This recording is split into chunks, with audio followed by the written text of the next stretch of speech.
45,000 जो रिक्तियां हैं, 45,000 नौकरियां देनी है बीपीएससी के थ्रू, और टोटल 10 लाख नौकरियों की बात हो रही है। सरकार उस मिशन में आपको आगे बढ़ती हुई प्रतीत हो रही है? 45,000 में से 40,000 जो हैं वो पहले से शिक्षक हैं। तो इसमें नई नियुक्ति कहाँ है? तो नीतीश कुमार जी बोल रहे हैं कि नई नियुक्ति होगी, तो नई नियुक्ति तो है ही नहीं। हेलो जी जी जी जी बोलिए। के माध्यम से रोजगार क्रिएट नहीं किया जा रहा है। आप लोग इस मुद्दे को जो भी बना रहे हैं उसमें 45,000 नियुक्तियां नहीं है, नियुक्तियां मात्र 5,000 है।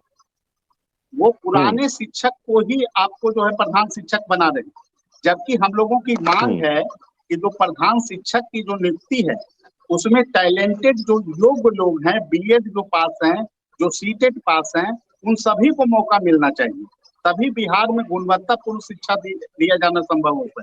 चलिए, मतलब आपको लग रहा है कि ये भी एक फर्जीवाड़ा ही है, 45,000 का आंकड़ा भी फर्जी है।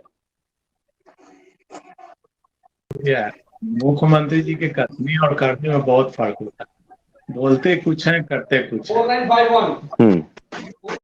होगी, बोल दिए कि बिजली आएगी तो आएगी, पूरे देश में बताइए जो मुख्यमंत्री जी नीतीश कुमार जी बोले, एक भी काम ऐसा हो जो नहीं हुआ हो।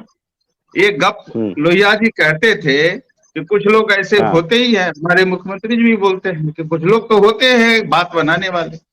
लोहिया जी कहते थे कि गिट पिट बोले करे ना काम, आ काम करे सो सहे अपमान।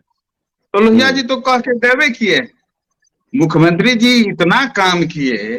नाम नीतीश कुमार, और यहाँ पर सड़क पर स्टूडेंट्स घूम रहे हैं, सड़क पर भटक रहे हैं, लाठियां खा रहे हैं, तब तो आपको नहीं दिखता कि विकास का दूसरा नाम की लाठी चार्ज का दूसरा नाम नीतीश कुमार, क्या कहा जाए? नहीं, ये कर रहे हैं आप, देखिए कुछ तो प्रक्रिया होती रहती है ना हम। अच्छा ठीक है दिलीप जी, हम लोग जब नीतीश कुमार जी ने पहले तो नहीं कहा था, जब गठबंधन सरकार में यह निर्णय हुआ कि चाहे जो हो जाए हम युवाओं को रोड पर नहीं छोड़ सकते, माननीय प्रधानमंत्री ने रोजगार दिलाने के लिए युवा सदस्यों की संख्या कम है, उसकी नियुक्ति नहीं हो रही है, और ये बात मुख्यमंत्री जी को नहीं पता था पहले से, तो ये भी बड़े दुख की बात है। इतने वर्षों से मुख्यमंत्री है नीतीश कुमार जी, और उनको उनके आवास से 1.5 किलोमीटर के अंदर में बिहार लोक सेवा आयोग है, और उनको पता नहीं है।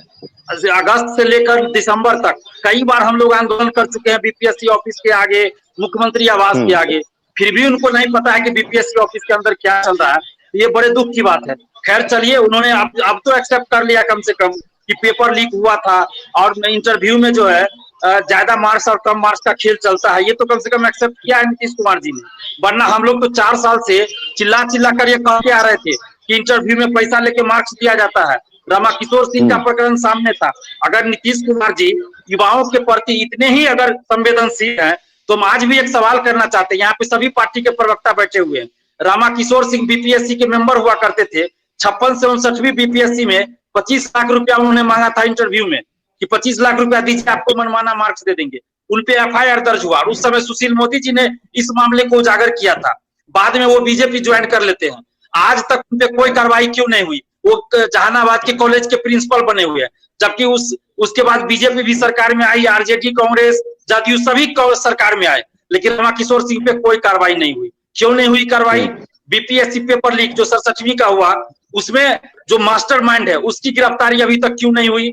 क्यों बीपीएससी ऑफिस के अंदर किसी भी अधिकारी कर्मचारी पे कोई कार्रवाई नहीं हुई आज तक? क्यों नहीं इस बात की जानकारी बाहर दी गई या जांच हुई कि बीपीएससी ऑफिस से बाहर कॉपी कैसे जाता था रंगाने के लिए या लिखवाने के लिए? चलिए, कम से कम अभी मुख्यमंत्री जी इस बात को एक्सेप्ट करते हैं, तो अभी तो कम से कम सुधार करवाइए यार। बगल में आपका दरोगा बहाली का भर्ती आयोग है, जिसका काम दरोगा बहाली के लिए आपने 2016 में बनाया उस आयोग को, बीपीएसएससी, बिहार पुलिस अवर सेवा आयोग, लेकिन उसका आज तक सरकारी ऑफिस नहीं है। आवासीय परिसर, प्राइवेट आवासीय परिसर में आपने दरोगा बहाली का आयोग का ऑफिस बना दिया। ये कौन तरीका है? उसके जो चेयरमैन है रिटायर कर चुके हुए थे, उसके बाद उनको आपने बनाया, फिर वो रिटायर किए, फिर उसका कार्यकाल एक्सटेंशन दे दिया। अभी मार्च में उनका कार्यकाल फिर से समाप्त हो गया, यानी कि उनका तीसरा कार्यकाल समाप्त हो गया।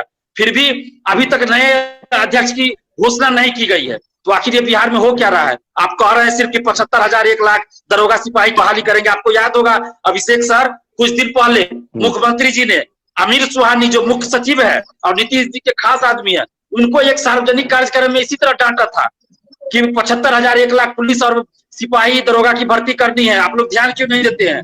ऐसे चलेगा बिहार में? अब फिर 2 दिन पहले 3 दिन पहले फिर बीपीएससी का जब स्थापना दिवस मनाए तो फिर उसमें यही काम कर रहे हैं।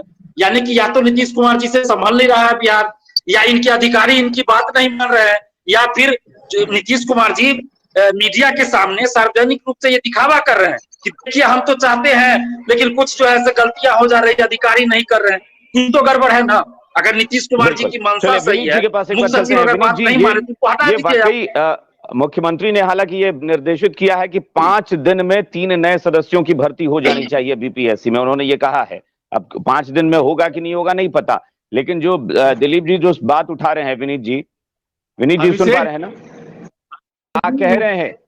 ये बिहार का सबसे बड़ा आयोग, नौकरी देने वाला बीपीएससी की आप बात कर रहे हैं। जी हाँ, और ये मुख्यमंत्री को अगर ये नहीं पता है और आप कह रहे हैं कि एक व्यक्ति को कितना पता होगा, आप किस चीज की स्वीकारोक्ति कर रहे हैं, आपको पता है? मान लीजिए कि 5 दिन में यह बीपीएससी के जो सदस्य हैं उनकी नियुक्ति हो जाएगी और 10 लाख लोगों की बहाली की प्रक्रिया में अधिकतम लोगों की बहाली